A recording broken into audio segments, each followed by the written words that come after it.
Hey guys, Jake Carlson here, host of the Modern Leadership Podcast. Are you ready to focus on amplifying your leadership superpowers? Let's go! Hello, my friends. Welcome to Modern Leadership.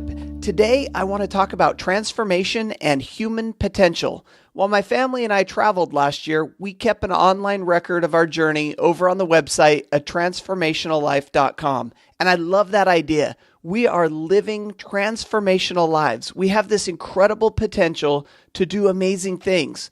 But how do we reach that full potential as leaders or as parents or as friends or as human beings? You know, it's a tall order, right?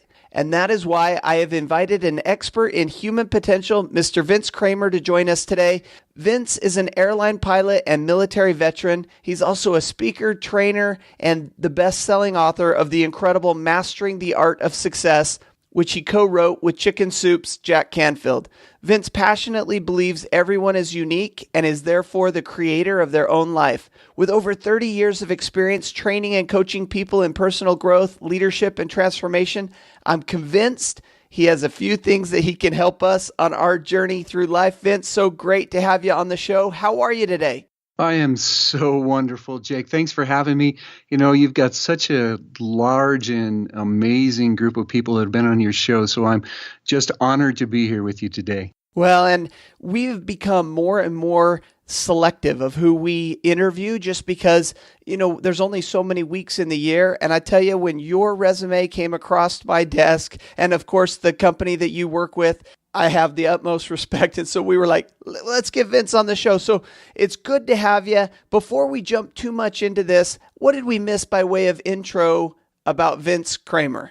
You know, the interesting thing is, Jake, that I have had a pretty incredible life in the business world, in accomplishing the things that I've wanted to accomplish in life. But there was a few wake-up calls in my life. 9/11 was a big one. But when I got a divorce, and when it was so devastating to me because I was shocked and really caught by surprise when my wife said that, you know, she wasn't happy and wanted a divorce. And I really started to look at myself and what was missing in my life and why I wasn't achieving what my definition of happiness was. And what I found out was that we spend so much time living by everyone else's rules that we get locked up into them and we believe that that's the only way. And really what I found out is the only way is our way.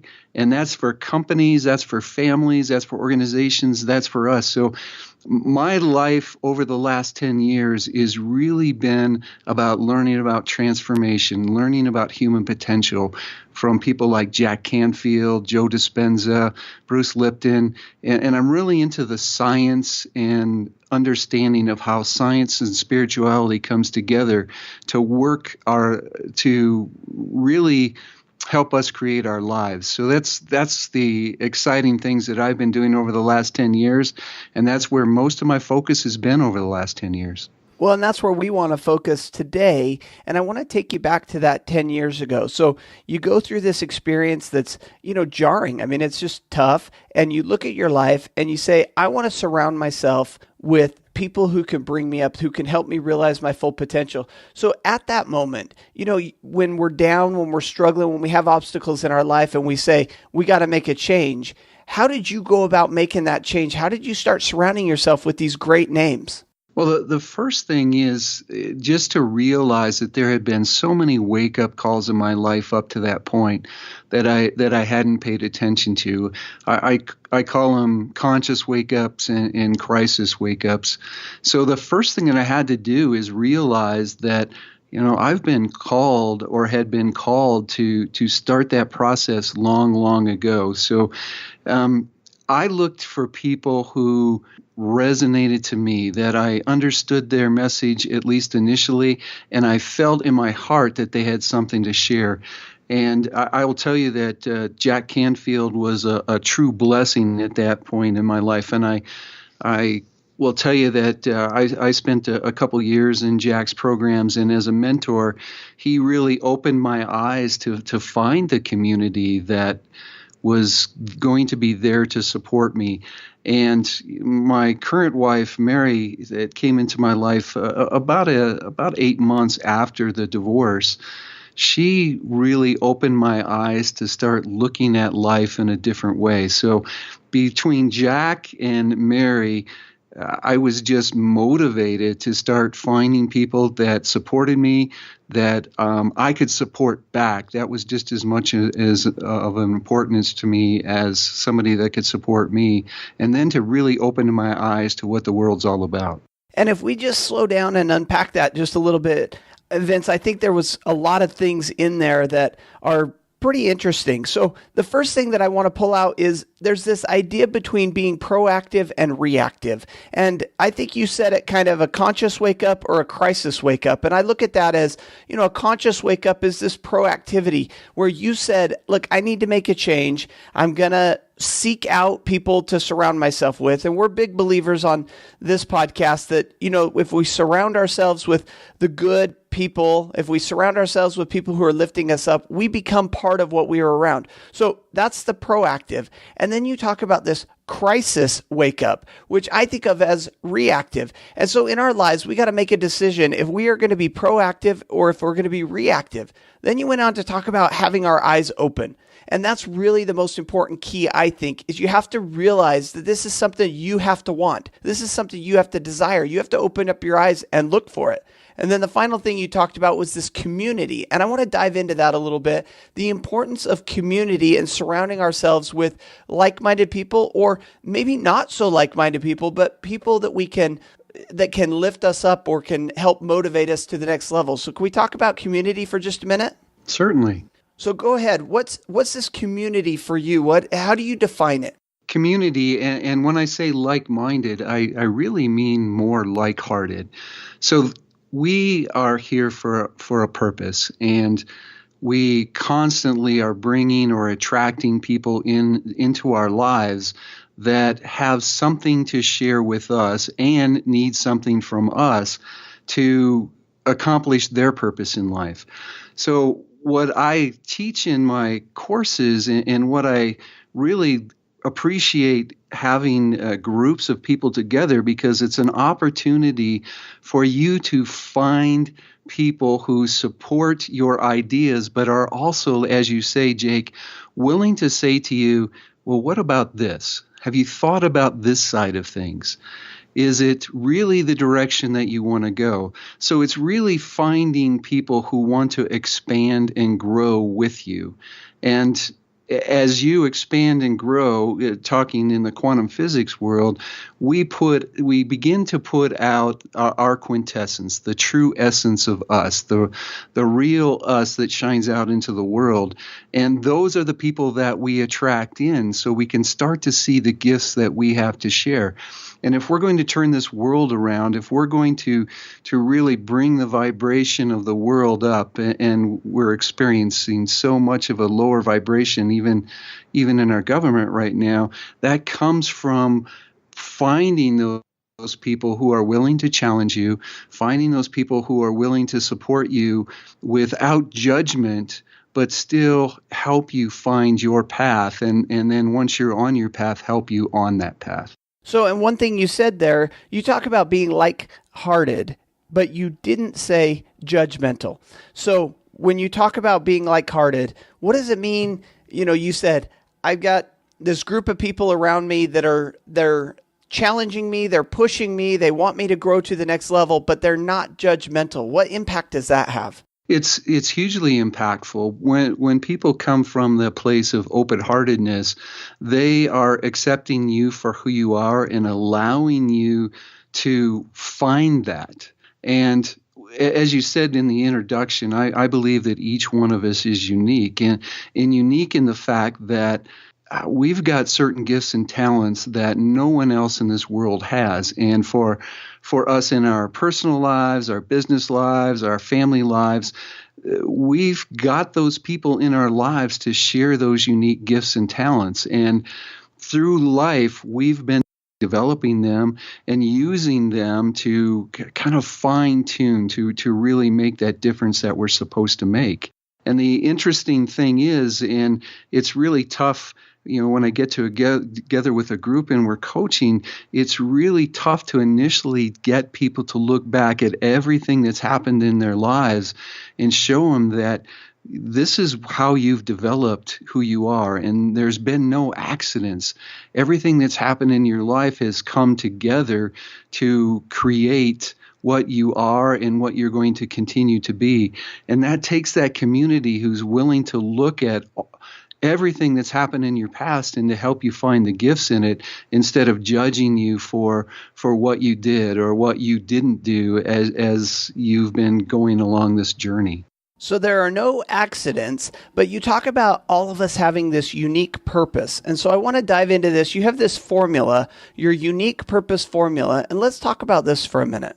All right. The unique purpose formula is really a culmination of everything that I've looked at and all the mentors have shared with me and the hundreds of books I've read. I've brought it all together in one formula. And what I realized was that so many of us want to know, who am I? And they want to know, why am I here?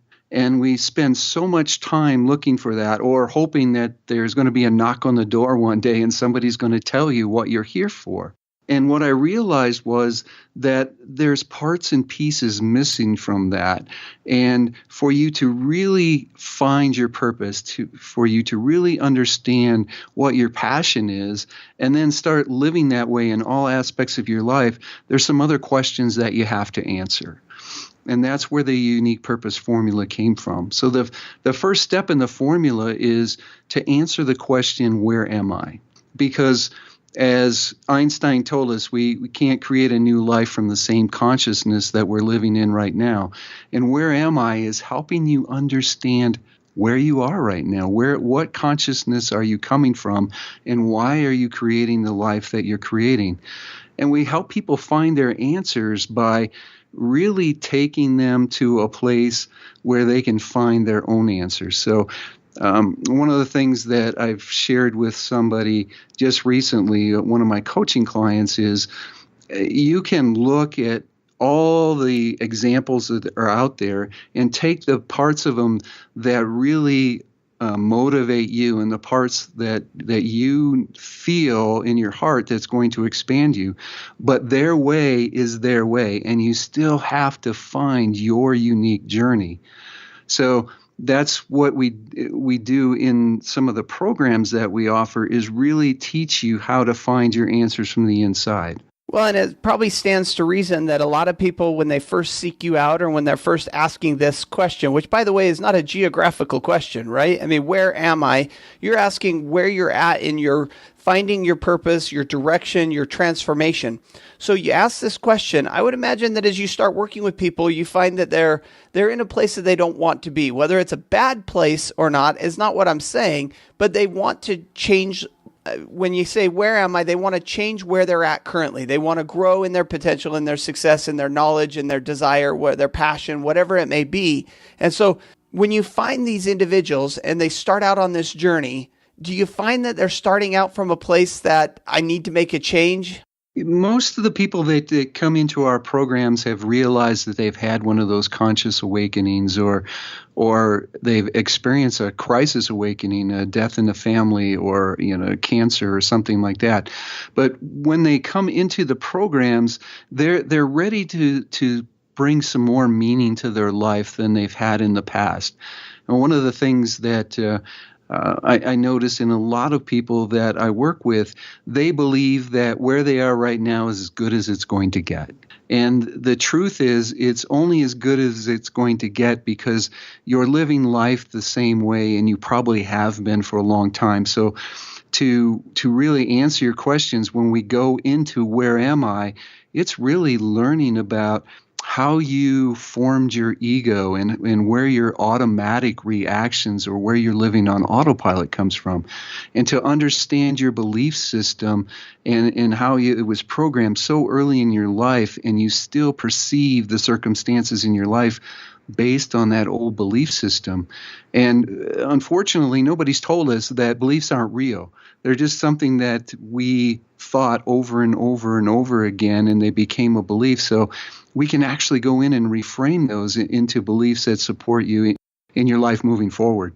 Okay, so now we've identified where we are. What's our next step? What's our next question to ask? The next step is, who am I? And we get to answer that from a place of realizing that we do, by the energy we put out, like I said earlier, attract like into our lives. So instead of going in and really trying to dig into us and pull things out of us that we believe that we are, it's looking at our surroundings and the people that we've attracted into our lives and see the things in them that they're mirroring back to us about who we are. So it's seeing those things that we might consider bad and realizing that they're just things in ourselves that we need to learn to accept and love. And then seeing those things out there that people are showing us that we believe are good, and there's quotation marks around the bad and the good, that they're showing us that are really the amazing parts of us, and we need to learn to we really need to realize that those things are some of the most wonderful gifts that we have to share with the world. So we answer the question, who am I, based on looking at your surroundings and then really finding the essence that you put out into the world by some inner questioning. And what you're not saying, I want to make sure that we clarify this. What you're not saying is when you look inside yourself and identify that there are some things in there that, some might define it using the word bad, although I don't know that I would use that word. You're not saying that we need to accept everything within us and never change. What you're doing is identifying what you have internally and making sure that you're consciously aware of what it is, and then you can make changes. You're not suggesting that we just accept bad habits that we have or bad, experiences, but that we identify what they are. They don't define us, and then we can move forward. Is that what I'm hearing? Yeah, exactly right, Jake. And that's a very good question. What I'm saying is, and when I say bad, is because so many of us judge the goods and the bads, the rights and the wrongs in our lives. What I'm saying is that in the world that we live in, we're all energy, and in the quantum physics world, we are everything. There is no ifs, ands, or buts about it in the scientific quantum world, that we are everything. So it's understanding that we have the capabilities to be all of those things, but we also have to realize that we choose what we are. We choose how we present ourselves to the world. So when you find those shadows inside you, there's a gift in each and every one of them. And finding that gift is what really propels you forward. A perfect example of a gift and a shadow, and I'll use me as an example so I don't have to put any of my clients out there in the hot seat. One of the things that I really struggled with through my life is arrogance. I just did not like arrogant people. And I judged a lot of people's actions in the fact that they were arrogant. And I was I touched on sometimes severe road rage in my life before I started this work, because I thought people were being arrogant by cutting me off or running me towards the sides of the road, those types of things. And what I realized when I started doing the work, that arrogance came from the hate of arrogance, if you will, or the dislike of arrogance is a much better way to put it, all came from past experiences. And when I realized that I had that capability, I just chose to not be that way, I stopped attracting those things into my life. And you've talked about attraction a little bit already, and I think this is important to point out because I'm a big believer in this law of attraction, that the things that you think about, the energy or the vibrations that you put out into the universe creates this kind of, force, what do they call it? Tractor beam that kind of brings that into your life. And so identifying where you're at or who am I identifying what you're attracting into your life. And when you talk about things like road rage or anger, I want the listeners to remember that you have a airline military veteran background. I mean, you've been surrounded by people with strong personalities, with in a position of being told what to do. And then as you go out into the world outside of your work, outside of the military, you were still attracting that into your life. And because you were conscious of it and recognizing it, you started to create more and more of that. So you probably saw more and more people cutting you off than I would see, just because you were focused on it or you were attracting it to you. And that question, who am I, helps you identify what are the things that you're attracting into your life through the law of attraction. So those are the first two questions. What's our third question? The third question is, what do I have to offer? And that's where we really dig into, what are you good at? What do you enjoy doing? Because those are the things that really bring up the passion, bring up the fire in you. As a matter of fact, passion, if you look at the rings of you as an individual and what you bring to the world, where the ring of what I'm good at and what I enjoy doing come together, that's where passion is. So we really look deeply at those things, but then we also go back into your past and we look at the different circumstances in your life and what the gift in each one of those were. What did you learn? Where did it make you stronger? Where did it help you see that this isn't how I want to live life, and this is what I want to put out into the world as I go forward? And through bringing that all together, we really can find that special process that you're bringing to the world, that you're bringing to the people in your life, and you have been all along. And that really starts moving you to answering the next question, which is, why am I here? And before we jump into why am I here, I just got to mention, yesterday I was at a conference for the Colby A, which is kind of a test that you can take to identify your thought process or your action taking process. And it's one of these, it's like a Myers-Briggs, but it doesn't determine personality. It's more of like your action orientation. And the guy who was making the presentation, he had this great slide up on the screen where he had the EKG, the chart of ups and downs. If you're thinking about like a medical movie, the heart monitor that has ups and down beeps. Well, he had this EKG hooked up to the brain of an individual, and you could see that the levels were kind of low. And then they asked this person to do something that wasn't their passion, that they weren't good at.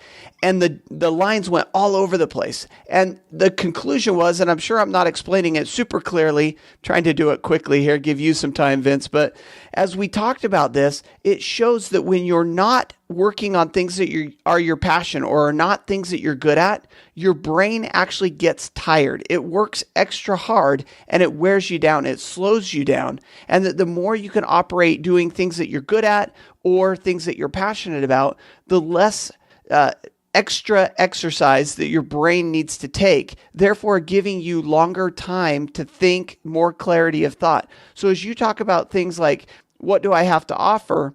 And you talk about finding what you're good and passionate about, there is more than just having a good time or more than just enjoying your life. It's all about giving your brain the opportunity to function at its peak potential. So I love that conversation of 3. Then we head on to number 4, which is, why am I here? So take us now down this one, Vince.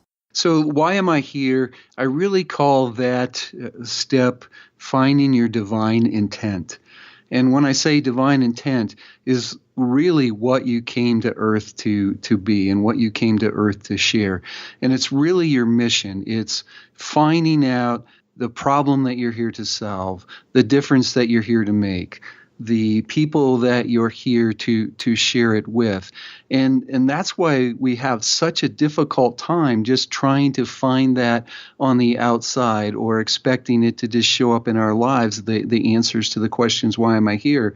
Because it's really such a deep and personal question that we spend a lot of time making sure that you get to that place where you feel it in your heart and you know that this is truly my mission. And then that's really where we start attracting the people into our lives that I said earlier, Jake, that they're like-hearted. They're people that are here to accomplish and share the exact same things. And one of the interesting things that I've learned through the last 10 years is that this is the same for businesses or organizations.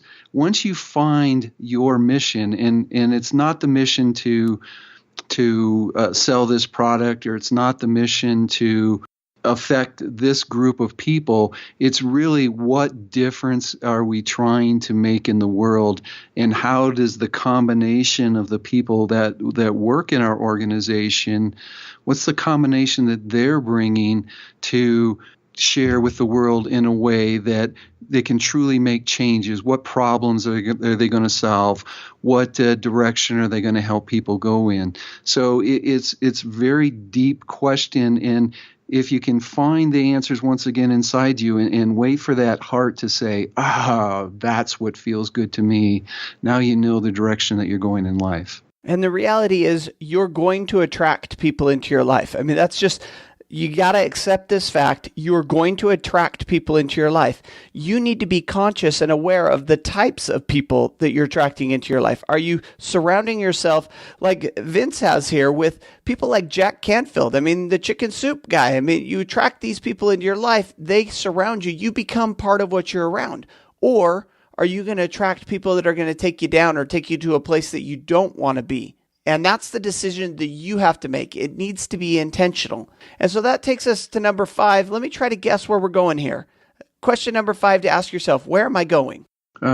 Pretty close. Close. Where are we? Number 5. But I do want to share before I go on is that one of the things that I really, if there's anything that you take away from this podcast today for the audience, is the people that you attract into your life are what you're putting out into the world with your energy. So become the person that you want to be surrounded by. Because once you become the person that you want to be surrounded by, you're going to attract that like energy. And they're going to have wonderful gifts and talents to share with you to help you keep growing and expanding. But expecting to attract people outside of the energy that you're putting out is going to result in relationships that aren't quite satisfying for you. So become what you want to attract into your life, and then you will continue to grow and expand by the help of the gifts and talents that the people bring into your life. So life isn't being, it's becoming.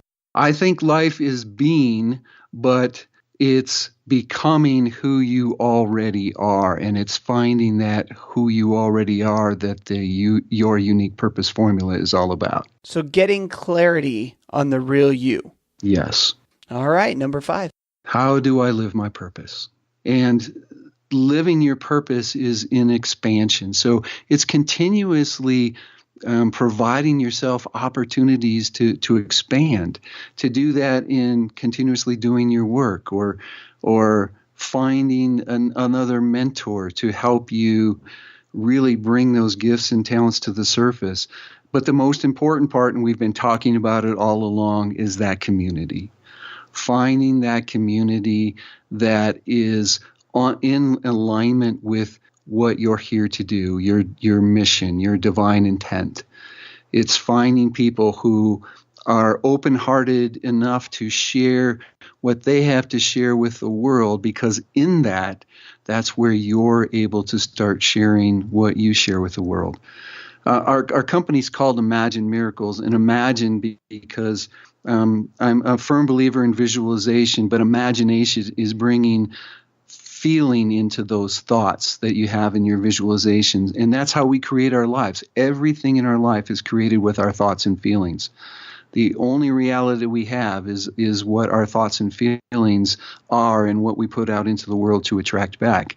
So that's the imagine part of it. And then miracles, to me, is lovingly sharing what you have to offer the world so others can share what they have to offer. Well, Vince, I really appreciate this conversation as we walk through these 5 questions of identifying our unique purpose, this formula that you walked us through. And the one thing I can't get out of my mind is your story about having road rage and having this anger. And as we listen to you, it's hard for us to imagine. You're certainly not projecting that personality to us. And I've really enjoyed having this conversation. Before we let you go, we have just a couple of questions to kind of get to know you on a personal level to go along with this more business-based conversation. And that is our Learning from Leaders section. Are you ready to jump in?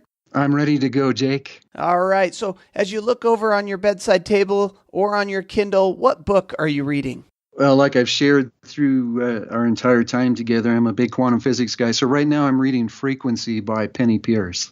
So talk to us about this, because when you say quantum physics, about half of us turn off and say, I don't even know what he's talking about. Is this a book that, some of us who aren't into quantum physics can understand and enjoy? Yes. A matter of fact, is when I talk about quantum physics, I'm not the guy that writes formulas on the board, although I've been there. But it's in understanding how life works from the energetic world. And like I said earlier, we're all energetic. So this book really talks to you about how you're vibrating. Each part of your body is vibrating a certain way, and each feeling and each emotion that you have has its own vibration. And that is what you're putting out into the world, and to understand that that's the world that you're attracting back, and that's why you're experiencing what you're experiencing. So it's an amazing book that really talks you through the stages of understanding frequency and vibration in a way to more understand the law of attraction, to more understand why certain foods make us feel a certain way, why certain people make us feel a certain way. It all has to do with the frequency. Well, you've piqued my interest, so I'm going to have to take a look at that. How about your leadership superpower? Inner vision. Once I understand who I am, and once I understand what I'm all about, then everything is possible for me on the outside. Yeah, and I'm a huge believer in that too, Vince. Anything is possible. Once you set your mind to it and your determination, and you go after it with unwavering commitment and conviction, anything is possible. How about a motivational mantra or quote or philosophy that you live by? I love Oscar Wilde's "Be yourself, everyone else is already taken." And then our final question in this section, the book that you most often gift to others. Well, I'm a huge John Maxwell fan. As a matter of fact, I'm on John's team, the John Maxwell team, and I give everyone communicates, few connect. And why is it important to go past communication to connection? Because that's what we're on this world for. We're an animal that wants to have connection. And what we do by just communicating to people, we leave a lot of the message unsaid, and we cut ourselves short in what we can accomplish together in this world, and the changes that we can make, because we're not willing to allow people to connect with us at a level that makes us a little vulnerable. And that's such an important concept. And if we had another hour on this show, I think we could dive into it, because the way that we connect, the way that we communicate with other people is really about what we're allowing in. It's about exposing a little bit of vulnerability. And as we have these shifts in communication styles, as we have, now you and I were on Skype, we have social media, we have all these different channels of communication. Connection has shifted. It doesn't mean that it's non-existent, but we need to be more conscious and more intentional about how we connect with other people and how we communicate. So Vince, I really appreciate you coming on the show today. This is a tremendous conversation about how we can live transformational lives. You heard in the intro the importance of that for me. Before we let you go, is there any last bit of advice that you can offer? And then how can we find out more about you? You bet, Jake. First of all, I hope that's a possible invitation to come back and talk about connection with you sometime. That would be absolutely awesome. I'm gonna jot it down, because we really do need to have this conversation about connection. One thing I want to share is, please take the time to get to know yourself. And it's not an easy process, but once you get to know yourself and you find out what you're all about, the world is your oyster, truly. It opens up so much to you. And you're an amazing person. The world needs you. I need you. So find some books to help you open that door and to open your heart, or find someone like me or the many wonderful people out there that are willing to help you find your answers to those big 5 questions. So I do want to share something with the audience, Jake. I love talking to people. So I'm a pretty busy man with the airline world plus Imagine Miracles. But my wife and I, Mary, have opened up 8 slots to the people on your podcast, and we're going to give them an opportunity. If of course, you have to qualify because there's only 8 slots, but to come and talk with us for 20, 30, 40 minutes to really get to, what does your miracle life look like? What's the one big thing standing in your way? And then what's your next best step? We call it your life, your way breakthrough session. So I'm going to offer that to the audience. And for those of you who aren't willing to take that big step, I'm also offering a free download of my chapter in the Mastering of Art of the Success book, or the Miracle Life Blueprint, which we didn't get a chance to talk to about today, but it's really taking the information that we did talk about today all the way to the next level for you. So they can find that in vincekramer.net. That's Vince like Vince Lombardi, Kramer as in Kramer from Seinfeld, .net/ML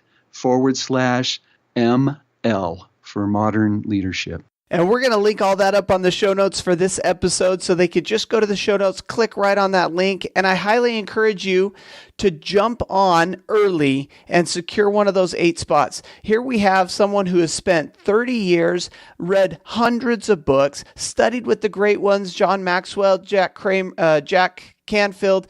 This is a guy who knows his stuff. Take this opportunity to jump on and learn a deep dive into who you are, your purpose, and the direction that you're going. Vince, can't thank you enough for coming on the show and offering so much value. We look forward to having you back so we could talk about communication and connection on another future episode of the podcast. Thanks, Jake. You have a wonderful Arizona day.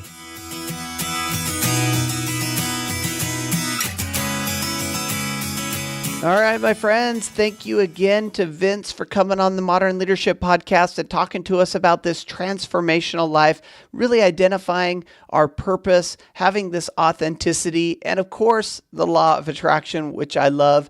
After we hung up, kind of turned off the recording, Vince and I kept talking, and he was telling me that he's just getting into the podcasting world, and I'm looking at this saying, I got this guy early in the game. Here's a guy who's hung out with Jack Canfield, a guy who hangs out with John Maxwell. I mean, these are the big names. What are you doing in your life to surround yourself, not necessarily with the big names, but surround yourself with people who can help take you to the next level? What are you doing in your life to surround yourself with people who can help you grow and discover your potential and really attract the good things that you're seeking in life? What are you doing to be intentional about it?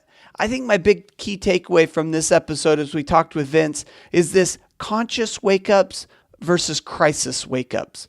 A conscious wake-up, something that you're proactively seeking change, versus this reactive wake-up or this crisis wake-up. Don't wait for a crisis to make the changes in your life that need to be made. Make the choices proactively, intentionally. Go out there and be conscious, intentional, wake up, and live the life that you are meant to live. Attract those around you that are the people you're aspiring to become or to discover within yourself that you already are. I love this episode. Of course, everything that we talked about you can find on the show notes, which are found at jakeacarlson.com/ML70 for episode 70. And until next week, I want to wish you the very best of days and even better life. And of course, stay awesome.